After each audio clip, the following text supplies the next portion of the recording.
perkara kita sebut dah sebelum ni. Yang pertama sekali, manusia perlu ada sesi taubat.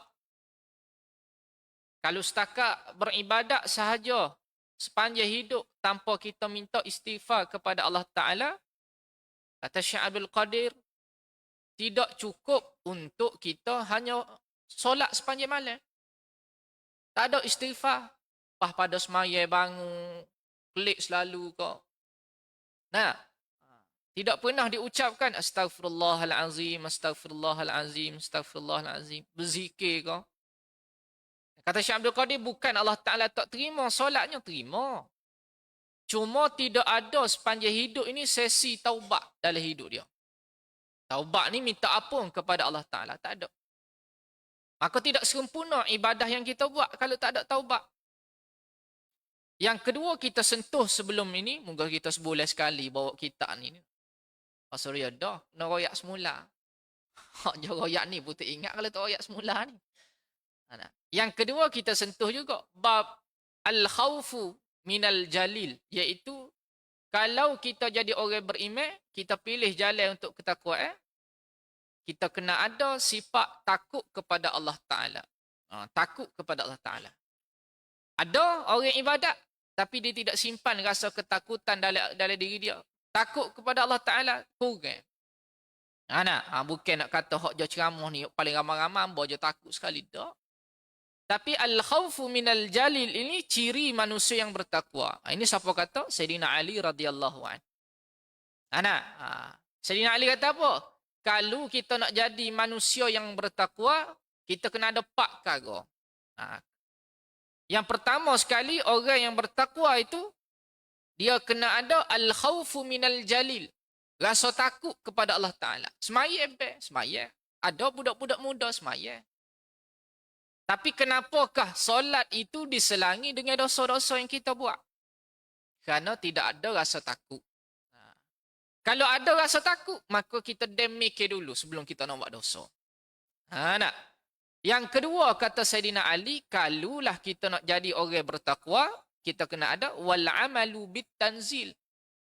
Kena ada hubungan baik dengan Quran, kena ada hubungan baik dengan sunnah-sunnah Nabi SAW.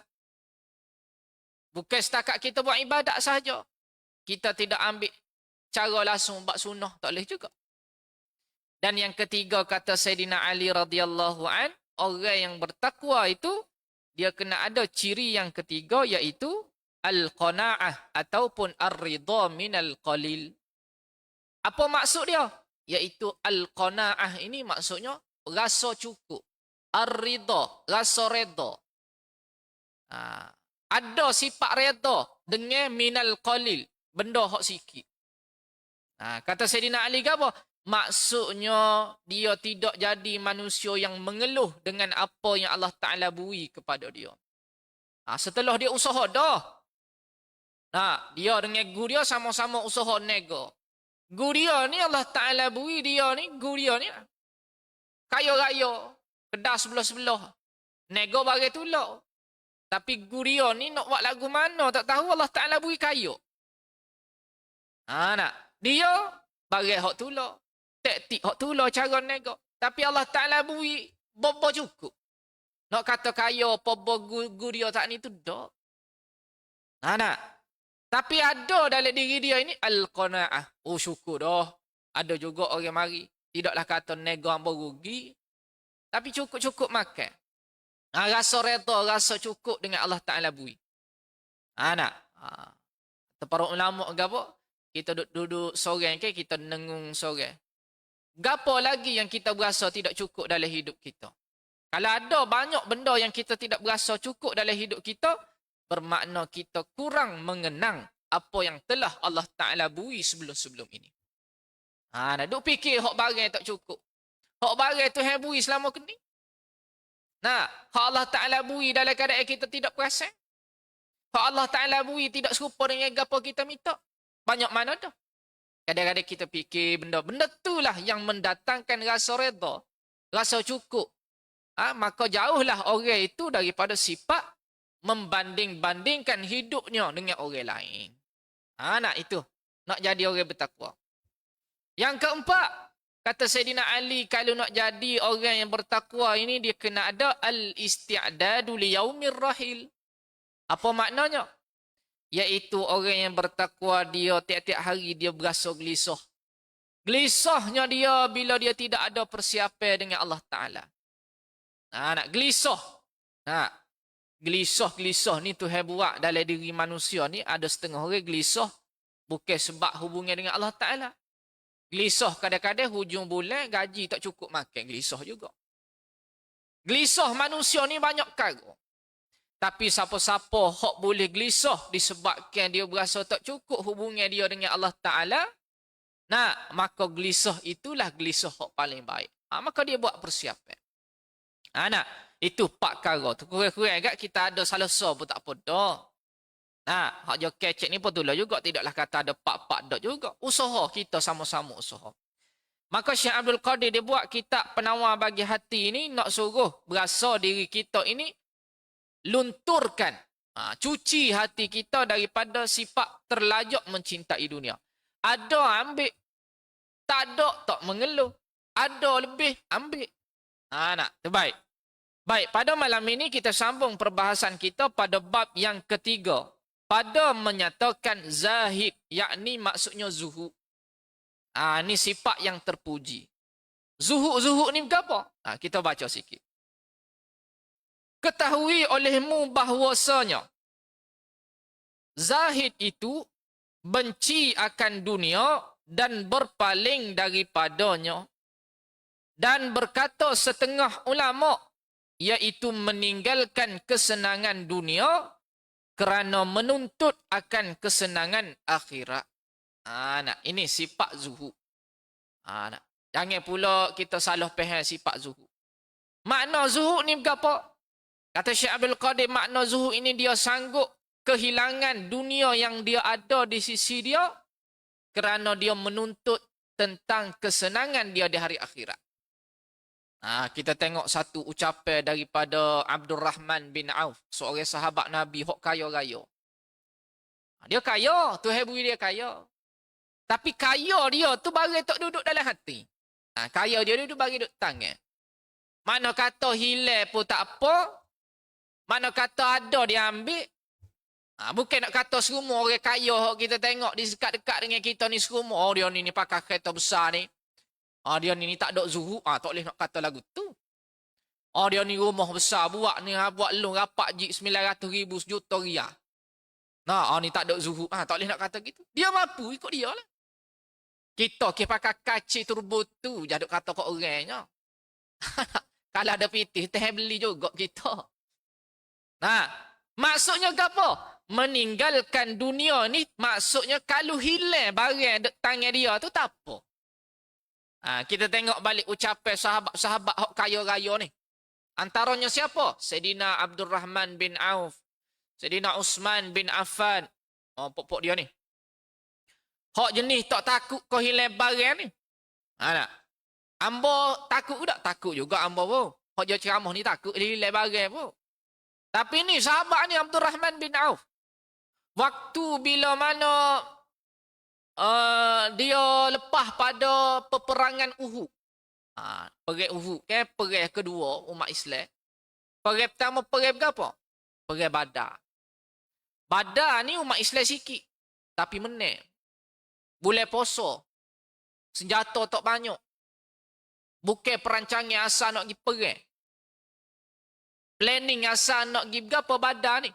Planning asalnya nak pergi rapah balik harta umat Islam hok hijrah ke Madinah ni. Abu Sufyan waktu tu dia tak peluk Islam lagi, dia nak buat lari barang-barang ni. Nya pikul bubuh atas huta berpuluh-puluh ekor nak buat lari pergi atas ke Syam nak pergi jual belaka. Nabi boleh tahu pasal isu ni, Nabi buat roadblock tengah jalan. Abu Sufyan dia cerdik, dia depitah lagi, dia pergi panggil backup dia. Dia suruh Dhamdhan balik ke Mekah bawa semula. Ni perang Badar. Peperangan Uhud berlaku selepas peperangan Badar beberapa tahun. Tapi Uhud ni, Nabi serta tentera Islam ada strategi. Ada planning dah. Mu duduk mana, mu kena duduk mana. Antara planning Nabi apa? Adanya pasukan memanah berada di atas bukit Uhud. Adanya pasukan berkuda. Bila jadi sikit-sikit, hak ni kena pergi dulu. Bila jadi masuk, hak ni mu kena panah. Macam-macam Nabi buat strategi. Nak kata Nabi ni. Nah, bila mana pasukan memanah ni, dia nampak round pertama umat Islam ni. Dalam sirah cerita lagu mana? Dia tengok tentera kafir berundur. Ramai mati tentera Islam, tentera kafir ni. Maka dia tengok ramai orang metung alah ke mana? Alah ke harta ghanimah. Gapo dia pula harta ghanimah, panjang cerita. Harta ghanimah ni harta rampasan perang. Yang menjadi harta itu dibahagikan secara halal. Memang halal harta rampasan perang. Jadi pasukan yang memanah berada di atas Bukit Uhud ni, pak dia nak lari turun. Sebab apa? Tengok sains-sains pakai ambil harta ghanimah. Sedangkan Nabi beri arahan dah. Jangan mu turun daripada bukit tu. Selagi mana tak ada arahan turun, jangan turun. Maka pak dia tengok tercabar dengan dunia, maka pak dia turun. Gimetu. Waktu itulah tentera kafir musyrikin Mekah, dia nampak kelompongan berada di atas Bukit Uhud, maka dia ambil tempat Bukit Uhud, maka dia start memanah. Hak undur kelik saat ni pergi masuk dalam medan perang semula. Waktu itulah dalam sirah cerita Nabi cedera kuat juga. Antara hak meninggal dunia itu ramai sahabat-sahabat. Hak meninggal dunia, hak syahid waktu tu. Nah, sahabat-sahabat besar-besar ramai. Umair, ramai lagi. Sahabat-sahabat yang syahid. Mus'ab bin Umair. Waktu tu Mus'ab bin Umair. Dia ni orang kaya. Kalau kita buka balik. Sahabat Mus'ab bin Umair orang kaya. Tapi bila mari perintah Nabi tinggal harta kerana agama. Pentingnya kerana agama. Bukan kata hari ni kita ada kata harta lebih nak turun perintah perang. Kita kena pergi perang. Tak ada perintah tu. Cuma nak ayat sahabat ni. Zuhudnya mereka sampai sanggup tinggal harta nak pergi perang. Ikut kes duduk kampung padai lah. Mu nak perang-perang umum lah. Aku cari pitih lah. Ikut kes sebenar. Tapi Mus'ab bin Umair ni, budak lagi dia tinggal. Agama Al-Lat wal Uzza. Hak mak dia kata apa? Wahai Mus'ab, mu tak tubik daripada agama Muhammad. Reta mak dengan abah. Hak ada lah ni, sesing pun tak turun kamu. Nak kata Mus'ab ni, seorang budak yang dikenali di Mekah mula ni dalam keadaan tubuh pakaian dia ni barang mahal-mahal sahaja. Kasut Timberland, contoh lah. Zaman tu tak ada lagi kasut Timberland berapanya. Contoh. Kata Ferrari. Utah lah ada, Ferrari tak ada. Anak. Jadi Mus'ab ni dia tinggal. Bukan kita hari ni bila pehek sirah lagu tu kita kena tinggal habis. Habis dia pun kena jual-jual habis kedam mi kepupek dia berapa dak. Ada. Cuma nak royak di sini sanggup meninggalkan harta kalau kehilangan kerana Allah Taala. Itu makna zuhud. Bila syahidnya Mus'ab bin Umair waktu dia peperangan Uhud, Abdul Rahman bin Auf ni orang kaya. Dia waktu tu ada juga. Dia balik di rumah, dia tak lalu nak makan. Dia tak lalu nak makan. Waktu tu khadam dia, pengawal peribadi, wak mari makan hidayah kepada dia. Dia jawab ke apa? Laqad khasyitu an yakuna tayyibatuna fi hayatid dunya. Dia kata aku takut, aku teriak bukan gapo. Khadam dia tanya, tuan makanlah. Nampak tak lalu makan banyak hari dah. Abdul Rahman bin Auf dia kata apa? Bukan gapo, aku teringat kepada Mus'ab bin Umair. Dia perang Uhud baru je lepas dia syahid. Aku teringat. Maka dia kata laqad khasyitu an yakuna tayyibatuna fi hayatid dunya. Aku takut dia kaya tu hebui lagu tu. Syahid peperangan, syurga dah dia. Aku ni, kata Abdul Rahman bin Auf. Kok khadam dia. Aku ni, kok lah Tuhan tak jadi ke aku ni mati serupa dengan Mus'ab bin Umair. Kok lah Tuhan nak segerakan nikmat atas dunia. Segala nikmat dunia Tuhan beri kat aku. Tak beri kamu. Dia kata ke khadam dia. Allah Ta'ala beri kat aku kaya-raya. Tapi aku takut Allah Ta'ala segerakan nikmat ni atas dunia. Seksa aku boleh lambat. Ataupun aku tak boleh langsung. Kita tengok percakapan seorang sahabat yang kaya raya, tapi dia tidak berasa agah dengan kekayaan dia ada. Maka betul apa yang Syekh Abdul Qadir kata apa? Iaitu meninggalkan kesenangan dunia kerana menuntut akan kesenangan akhirat. Iman kita ni tidaklah berapa tinggi. Bos takat hilang, nak hola dalam tabung masjid. Tak? Orang kata hilang tu bukan hilang sebenarnya. Itu adalah rezeki yang Allah Ta'ala kurniakan, sementara masih hidup, masih boleh buat sedekah lagu tu. Baik. Dan berkata setengah yang lain, sebagian ulama lain kata apa? Menyimpankan atas qadar yang sangat berhajat daripada barang yang diyakinkan akan halnya. Nak. Maksud zuhud ni, ada sekadar je. Bo cukup makan, bo untuk anak bini beli lebih-lebih berapa tak ada. Tapi siapa kau nak bui kaya seluruh dunia, nak kejar ranking dunia jadi orang 10 orang bilioner di antara dalam dunia ni, itu jangan bui ada dalam diri kita. Nak jadi kaya tak apa.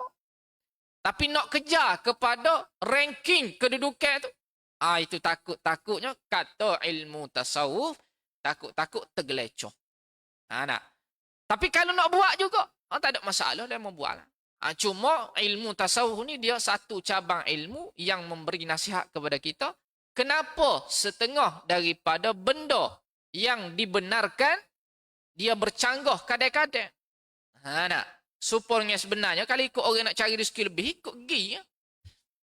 Tapi selain tidak lagi, wala tansa nasibaka minad dunya, mu jangan lupa nasibmu atas dunia. Mari sembahyang, mari ibadat 24 jam tanpa bekerja. Salah juga lagu tu. Kena ada juga usaha atas dunia. Nak. Dan berkata setengah yang lain, meninggalkan menuntut yang tiada ada hingga habis barang yang ada. Nak. Telajak mencari, supalah tadi. Nak. Telajak mencari yang tiada sehingga kan terlupa kepada perintah agama. Ini pun bahaya juga sebenarnya. Dan bahawasanya zahid itu satu kelakuan hati yang dipuji.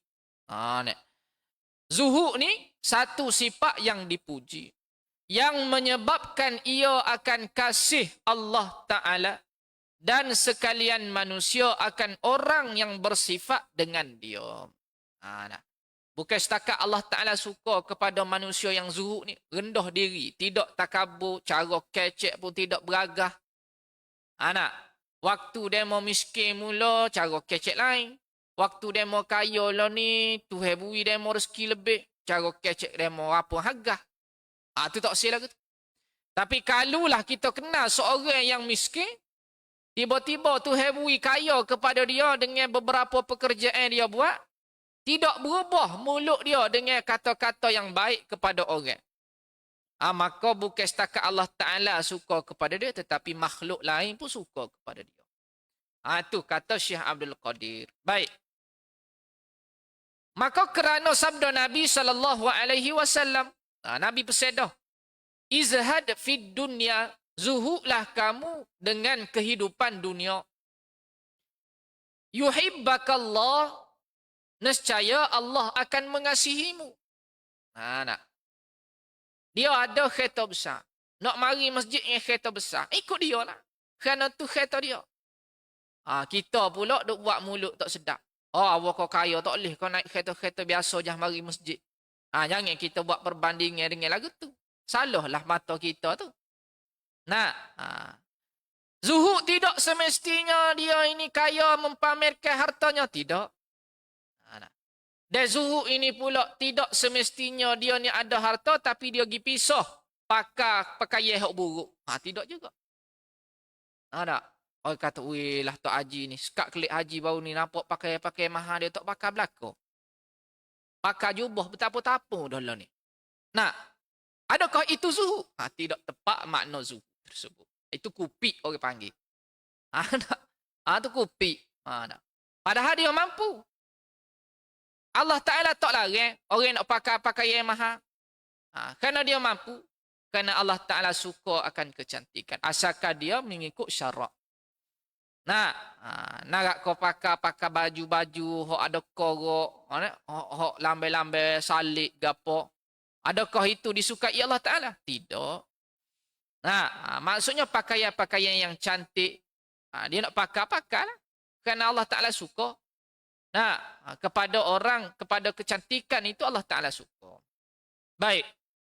Wazhad fima aidin nas yuhibbukan nas, dan zuhudlah kamu pada barang yang ada pada tangan manusia. Nescaya manusia akan mengasihimu. Orang mari tanya dia, lagu mana dia mau boleh kaya? Dia jawab, oh ni semua Allah Ta'ala beri ke ambo ni. Mungkin ambo usaha ni supaya jah dengan orang ramai. Cara kecek lain ke tu. Ambo pun usaha serupa je dengan dia ni. Cuma nak ke rezeki ambo ni tu beri kaya lebih lah sikitnya. Adalah sikit sebanyak ambonya. Boleh buat begitu, boleh buat begini. Oh, cerdik tu haji dia. Oh, kembalikan perniagaan gapo. Kita buatlah klik semula. Dia pun balas klik. Cerdik ni tu belaka beri. Ambo mikir je. Ilham tu mari daripada Allah Ta'ala. Sedap kan dengar kalau kecek lagu tu. Tapi kalau orang tu mari tanya tu haji lagu mana boleh kaya. Ambo tak malah pada demo gitu. Dia jawab lagu tu. Boleh terima kau dengan kita ginanya. Salah soalan aku ini. Boleh kali jumpa dengan dia. Tu haji lagu mana boleh dapat ilah lagu ni. Kau tak tidur malam mikir benda ni. Demo tak apa, demo miskin pun demo tidur nyenyok malam. Dia kata lagu tu. Tidak molek dengan perkataan lagu. Perkataan orang kaya tapi kecek sombong ni siapa? Qarun. Kita buka oleh Quran. Buka balik tafsir, ada riwayat kata Qarun ni mula orang kaya, orang kuat ibadat. Asal dia sebelum dia jadi kaya ni kuat ibadat. Ada juga riwayat kata Qarun ini sepupu kepada Nabi Musa. Dia hidup di zaman Nabi Musa. Jadi zaman Nabi Musa ni benda hak besar dua perkara Tuhan tunjuk. Yang pertama Fir'aun, yang kedua Qarun. Fir'aun ni kita dah kenal belaka dah. Siapa dia mengaku dia Tuhan? Qarun ni dia sombong ni kaya. Dua-dua ni boleh azab depan mata Nabi Musa sendiri. Fir'aun Tuhan tenggelam dia dalam laut. Qarun Tuhan bumi telan dia. Dua-dua ni Allah Ta'ala cerita dalam Quran. Daripada seorang yang kuat beribadat, bila Tuhan beri dia kaya 360 berdarjah, cara hidup dia bertukar. Tak ada dah nak semaya baik. Jangan siapa tahap lagu tu. Bila mana Allah Ta'ala sibuk ke kita dengan urusan dunia sehingga ke kita tak ada semaya baik. Jangan siapa tahap lagu tu lah maksudnya. Qarun ni riwayat tu kata apa? Daripada seorang yang sukakan kepada ibadat, orang yang kerja kuat ibadat, tiba-tiba disebabkan harta, kesibukan dunianya yang menyebabkan dia jauh kepada Allah Ta'ala. Kata para ulama kadang-kadang betul Tuhan buat kita ni bobo cukup. 20 tahun dah doa nak jadi kaya, tapi tak kaya-kaya. Tak kaya supaya dengan orang yang idola ambo lah. Dia kata gitu. Kadang-kadang betul Tuhan buat seseorang manusia tu dalam keadaan hanya cukup. Nak kata lebih banyak pun tak, tapi lebih adalah lebih gian lebihnya. Cuma untuk anak bini, untuk keluarga, untuk anak beranak, ada. Kadang-kadang kena bersyukur. Berapa Tuhan buat lagu tu? Kerana Tuhan tahu. Bila Allah Ta'ala beri kamu lebih kaya lagi, takut-takut mu terlupa kepada Allah Ta'ala.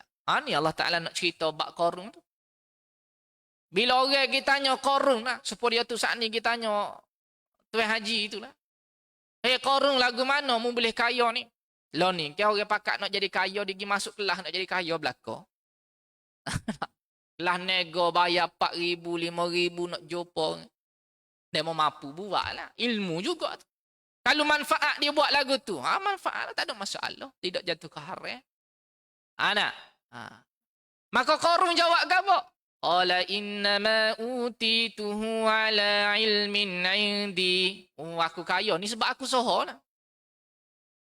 Dia tak raya. Alhamdulillah Tuhan beri kaya. Padahal dia dulu orang kuat semaya bank. Berkata seorang isteri kepada suaminya. Ha. Dia kata, qala alladhina yuriduna al-haya ya laitalana mithla ma utiya Qarun. Dia kata, abang tengok tu. Kata Qarun. Muka Qarun kan dia buat hari pertunjukan harta-hartanya. Kaya dia siapa tahap lagu tu. Dia waktu bik reta-reta dia tunjuk ke orang. Ada ke orang hari ni buat lagu tu? Ada tapi tak sehebat Qarun. Apa ni kita nak masuk merdeka kan? Nah, antara salah satu acaranya, kita akan keluarkan aset-aset ketenteraan. Dipamerkan. Oh, tu nak tunjuk bahawasanya negara kita ni ada kehebatan juga dari sudut ketenteraan. Supaya Qarun kau tu? Tak. Kamu ambil contoh. Maksudnya di sini, itu tidak ada masalah. Qarun ni dia pamer ke harta dia. Dalam Quran kata kunci-kunci gudangnya ini dibuat daripada emas. Pahak jo pikul tu bukan dia sendiri. Hamba-hambanya dipikul. Koci gudang. Hamba koci kereta, bukan kereta proton untuk buat ngemah. Nak royak ni Qarun ni. Koci gudang buat ngemah. Tak celek buti mata lagu mana orang tengok. Nak. Kata si isteri kepada suaminya, be tengok. Lagu mana reta Qarun banyak. Celakanya hidup kita. Ya laitalana. Maksudnya celakanya kita, be. Malangnya hidup kita. Dia ngeluh tu. Ya laitalana mithla ma utiya Qarun. Hidup kita tak serupa dengan Qarun. Tengok dia kaya. Kita tak, be. Hari ni, ramai orang jadikan itu sebagai ukuran. Awak tengok dia tu kaya. No. Awak tak sih kau jadi supaya dia. Malah hidup kita, be. Hak terjadi di mana? Di media sosial. Menjadi ukuran hari ini adalah kekayaan. Bukan lagi hubungan yang baik dengan Allah Ta'ala. Tak? Sebab itulah Allah Ta'ala cerita bab Qarun ni. Nak suruh kita beringat baik-baik. Fakhosafna ma bihil ard. Kami perintah kepada bumi supaya belahkan dua telai Qarun. Nak. Berdasarkan peristiwa ni, itulah orang duk panggil, duk cari-cari gali gapo tu. Tak ada harta karung. Yalah tu. Nak. Baik. Maka dalam hadis ni dia kata apa? Dan zuhudlah kamu pada barang yang ada pada tangan manusia. Tu hebui lebih ke berapa tidak. Kata kita nak kecek ke orang macam-macam. Oh, kawai boleh lagu ni sebab kawai rajin. Dia mau malah. Nak. Nescaya manusia akan mengasihimu. Kalau kita kecek molek, royak molek. Apa tips kaya? Ada setengah orang tu dia beri tips. Nak jadi orang kaya kena betul ibadat kita.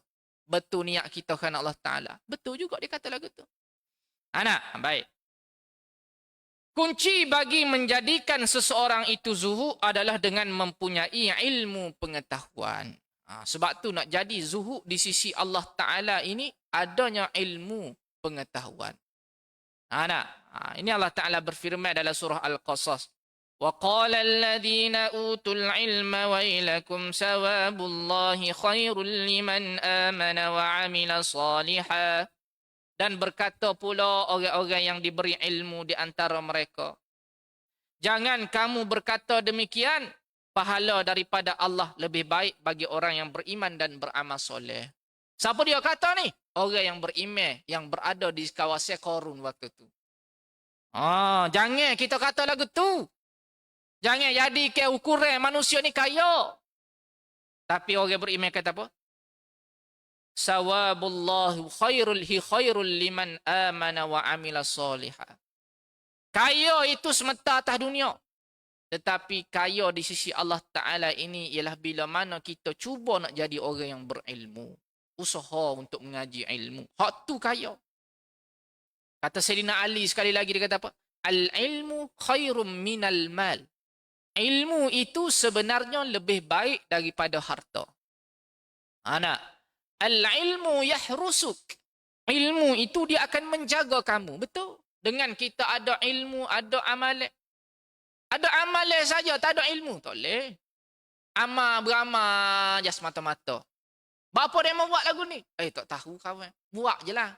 Betul juga kadang-kadang jawapan tu. Cuma kita tak tahu sebab apa kita buat. Tapi kalau kita ada amalan berserta dengan ilmu, maka insya-Allah kehidupan kita akan selamat.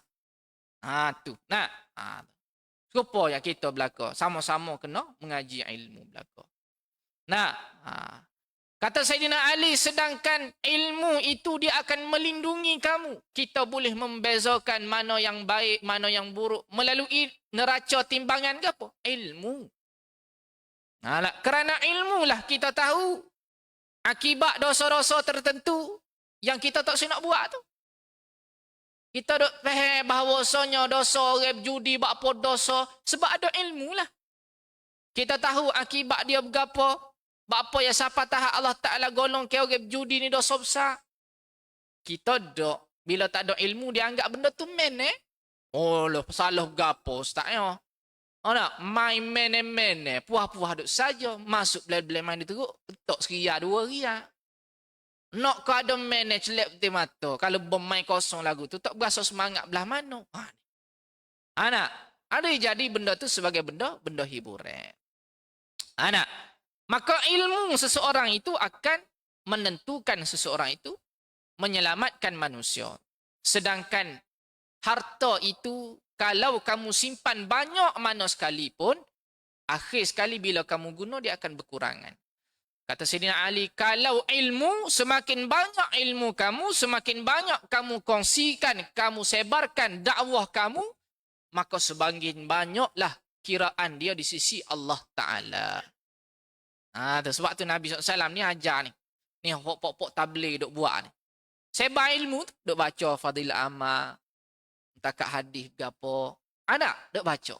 Nak suruh kita ni ke apa? Kurang-kurang lepas asal jadi orang berilmu. Boleh dengar sehari hadis. 2 minit, 3 minit semata aja. Tapi kita tahu ilmu tu Allah Ta'ala ni, Allah Ta'ala sebut dalam Quran apa? Ilmu yang Allah Ta'ala jadikan kepada manusia atas muka bumi ni banyak. Siapa bila-bila pun tak habis ilmu tu. Contohnya berapa? Allah Ta'ala buat perbandingan. Sekiranya kamu jadikan lautan itu sebagai tinta. Maksudnya jadi dakwah. Air laut tu ambil, bubuh jadi dakwah. Tulis ilmu Allah Ta'ala atas muka bumi. Tulis. Maka Allah Ta'ala kata apa? Kering air laut pun tak habis lagi. Ilmu yang Allah Ta'ala buat kepada manusia itu. Jadikan kepada manusia. Tak kisahlah ilmu sains ke, matematik ke, ilmu dunia ke. Semua tu mari daripada mana? Daripada Allah Ta'ala. Yang boleh menyebabkan ulama' dulu boleh buat, boleh asaskan ilmu matematik, ilmu sains ni siapa? Allah Ta'ala beri kecerdikan kepada dia. Hari ni kita nak ngaji ilmu dunia je. Kalau akhirat kita tak sing ngaji. Itu tak sila kata tu. Bukan kata dosa besar dah. Cuma hak dunia kita boleh ngaji lama. Tapi hak akhirat kita tak sing nak ngaji. Hamba kata ni kau diri hamba sendirilah. Baik. Tuan-tuan dan puan-puan, ibu ayah yang dirahmati Allah Subhanahu wa taala, itu perkataan yang diucapkan oleh orang beriman di zaman Nabi Musa ini kepada Qarun. Bila mana dia dengar ada setengah orang dia kata celakanya hidup kita, malas sungguh tak jadi kaya seperti Qarun. Maka dia kata apa? Dia kata wailakum sawabullah. Kita jangan wayak lagu tu. Allah Ta'ala sediakan ganjaran kepada kita tentang amal ibadat, tentang ilmu kita ngaji itu lebih besar sebenarnya. Cuma hari ni Allah Ta'ala tak nampak ke benda tu je. Kita bayangkanlah Al-Quran yang kita baca tu, Bismillahirrahmanirrahim. Contoh kita baca tu tak. Tanya para sahabat, ya Rasulullah, lagu mana Allah Ta'ala kira pahala tu? Allah Ta'ala beri pahala kepada orang yang baca Quran ni. Bukan kata Bismi so pahala, Allah so pahala, Ar-Rahman so pahala, Ar-Rahim so pahala. Tak. Tetapi Allah Ta'ala beri pahala kepada pembaca Al-Quran ini berdasarkan huruf-huruf. Huruf-huruf nak beri ganjaran tu. Setiap huruf yang disebut, setiap itulah ganjaran tinggi di sisi Allah Ta'ala. Sebab tu dalam banyak-banyak amalan sunnah. Amalan yang sunnah. yang digalakkan, yang paling besar ganjaran dia, iaitu membaca Al-Quranul Karim. Nah, itu pahala paling besar. Baik, masuk isar kita dah. Dah lagi. Ambo rasa bunyi dah ni.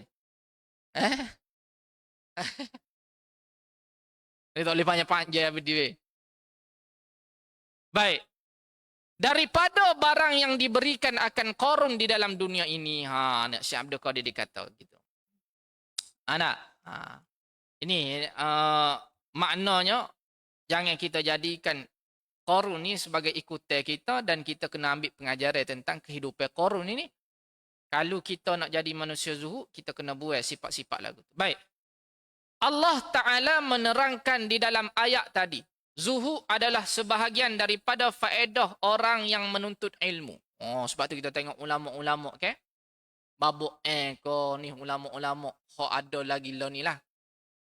Nah, ulama-ulama pondok berapa. Demo tu ke. Cara kecek pula. Nah, cara kecek pula. Kita hok dengar ni kadang-kadang hok tak ada ilmu pun kita berasa supaya wano kawan mari serah sejuk je kadang-kadang. Dengar babak ini kecek. Sebab Allah Ta'ala i'jaz bui satu kemuliaan kepada dia dengan perkataan itu sahaja menyebabkan orang tertarik. Sebab zuhud dia. Zuhud juga boleh dibahagikan kepada beberapa peringkat. Baru masuk peringkat zuhud. Ada 3 peringkat belakang zuhud ni. Baik, kita ringkaskan. Peringkat pertama, seorang yang zuhud ketika hatinya cenderung kepada dunia, tetapi dia bersungguh-sungguh melawannya. Maka ia bukan zuhud, tetapi permulaan bagi zuhud. Kata-kata kok kita ni berlaku, termasuk ambo ni, kita duduk peringkat pertama. Nak kata kupik, dok juga. Tapi berasa nyaya itu ada lagi. Bukan tutup je, hamba pun serupa lah lagu tu. Nak kata waktu ubik banyak tu, mikir banyak kali juga kadang-kadang. Tapi berasa supernya, time bui, sudah pada bui tu kak. Berasa supernya, yalah kau aku bui banyak ni. Gitu pula. Tu. Dia bersungguh-sungguh melawan. Tetapi, dia tetap lagi berasa sayang kepada benda tu. Itu peringkat permulaan. Peringkat kedua, hatinya liar pada dunia dan tidak cenderung kepadanya. Hal ini disebabkan kerana dia mengetahui dunia dan akhirat tidak boleh dihimpunkan bersama. Beza pula. Setengah daripada orang ni, apa ya siapa kau tahap, dia boleh infak macam-macam benda hok kita tengok terkejut. Sebab apa? Sebab dia fikir dalam diri dia, dunia dan akhirat tidak boleh dihimpunkan bersama. Sekadar hipun je harta. Alhaakumut takatsur. Kita duk baca kan surah tu. At-takatsur.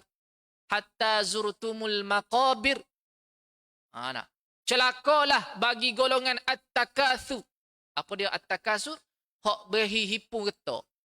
Allah Ta'ala, kita duk baca semua surah at-takatsur tu daripada kecil sampai keluar ni kita duk baca. Maksud at-takatsur tu apa? Golongan yang suka menghimpun harta. Allah Ta'ala mulakan surah ni Alhaakumut takasur. Celakalah bagi kalian, bagi manusia yang suka menghimpun harta. Zakat tak waktu bik, tolong orang miskin pun tidak. Reta duk cari sokmo. Cukup haul, cukup hisap, lari sokmo ke zakat. Cukar muka lain dia mau boleh bayar. Mari cukar hak Islam, hak agama, dia mau berasa supaya tak ada pedoh nak kena bayar. Tu. Beringat. Hatta zurtumul maqabir. Sehinggalah dia tu celakanya dia ni siapa kalau berkubur. Barulah dia nak tahu bahawasanya tindakan dia tu salah. Sepanjang hidup ni mungkin Tuhan beri kesedaran kepada sesetengah orang ni beza-beza. Ada umur 40, 50 baru nak sedar. Kawan selama kena tu waktu ambil zakat. Tak apalah. Qada semula macam-macam. Setengah orang. Siapa kau tak lagu tu. Ini peringkat kedua ni. Maksudnya apa?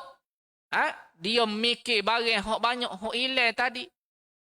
Dia fikir dunia dengan akhirat ni tak boleh duduk sekali. Hak akhirat ada gian aku. Hak dunia ya lah aku duk cari pun. Tapi hak akhirat ada gian aku. Itu peringkat kedua. Peringkat ketiga, bahawa hati seseorang itu tidak cenderung kepada dunia. Hak ni tolak tu. Ni hebat ni. Tolak terus tu maksudnya apa? Dia ada peluang. Sebenarnya dia ada peluang. Dek dia tolak tu dalam keadaan dia tak rugi apa-apa. Bukan kata tolak terus ni dia buai terus dunia ni. Kalau kata dia buai terus dunia, dia hanya nak fokus kepada ibadat sahaja sehingga ke anak bini susah nak makan ke apa. Itu tak boleh. Tak? Tanggungjawab sebenarnya dia itu terabah dosa dia. Tak? Maksudnya di sini tidak cenderung kepada dunia sedangkan dia boleh buat lebih lagi. Tak? Dia merasakan tiada perbezaan sama ada dunia itu wujud ataupun tidak. Bahkan dia merasakan harta benda di sisinya itu hanyalah seperti air. Manakala perbendaharaan Allah Subhanahu wa taala di sisinya adalah seperti laut. Tu siapa aku tak lagu tu. Buat perbandingan. Syekh Abdul Qadir buat perbandingan. Maka disebabkan ini yang menjadikan hatinya itu tidak berpaling kepada dunia. Kerana gemar terhadap perbendaharaan Allah Subhanahu wa taala. Peringkat ini adalah zuhud yang lebih sempurna dan tinggi daripada peringkat yang kedua saat ini. Tu siapa kau tahap lagu tu tu. Dia ada peluang tapi dia fikir berapa? Aku ambil hak gay aku je. Hak lebih tu untuk agama belaka. Ada tuan-tuan.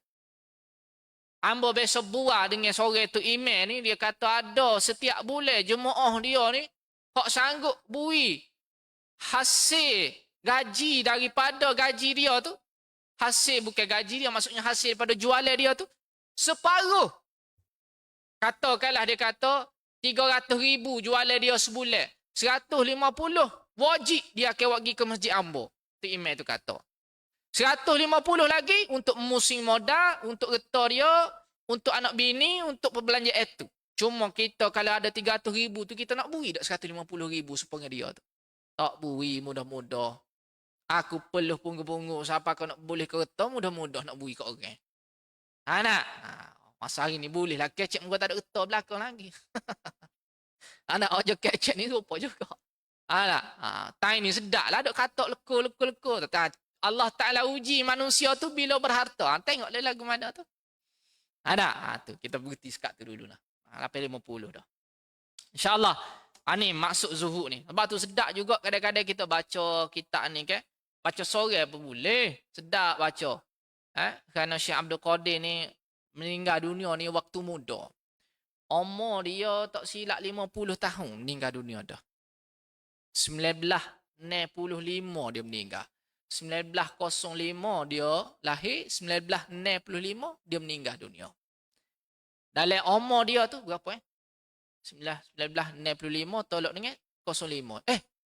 1955 ke 65 aku tak ingat dah. Lebih kurang itulah. Ada. Jadi sepanjang hidup dia ni dia banyak merantau mencari ilmu daripada dia ni asal daripada Sumatera tu, Indonesia tu tuan-tuan. Dia mari ke Malaysia, dia mengaji di beberapa pondok di Kedah, dia mengaji di pondok Sungai Derian, dia mengaji rata-riti di Malaysia. Kemudian dia sampai satu tahap naik kapal, dia pergi mengaji di Mekah. Sampai di Mekah, dia mengaji di Mekah puluh-puluh tahun. Kerajaan Arab Saudi bui kepada dia ni satu tauliah untuk mengajar di dalam Masjidil Haram. Tuan-tuan bayangkan. Mana ada orang Nusantara boleh sampai ke tahap lagu tu. Sampai ke ni ada lah, ni pun ada juga. Tapi tak ramai.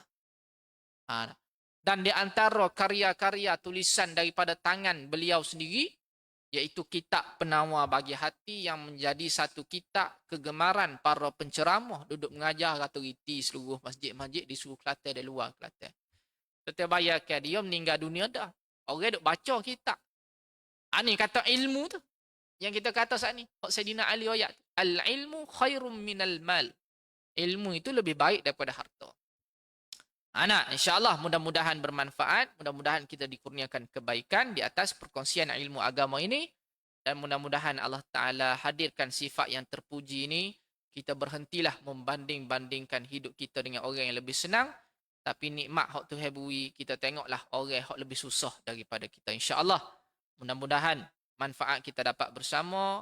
Ma asabaka min hasanatin faminallah Apa yang baik semua datang daripada Allah Ta'ala. Wa ma asabaka min sayyi'atin famin nafsik. Yang lemah, yang daif datang daripada diri kamu sendiri. Yang memohon maaf segala kekurangan. Kata-kata yang kurang sedap didengar. Mudah-mudahan kita diberikan manfaat bersama dan nasihat bersama insya-Allah.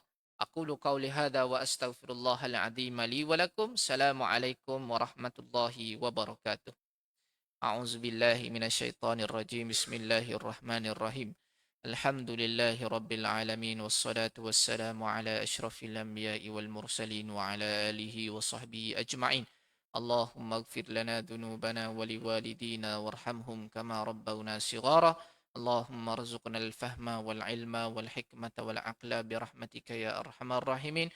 ربنا هب لنا من أزواجنا وذرياتنا قرة أعين واجعلنا للمتقين إماما. اللهم إنا نسألك العفو والعافية في الدنيا والآخرة. ربنا آتنا في الدنيا حسنة وفي الآخرة حسنة وقنا عذاب النار. وصلى الله على سيدنا محمد وعلى آله وصحبه أجمعين والحمد لله رب العالمين. تقبل الله منا منكم.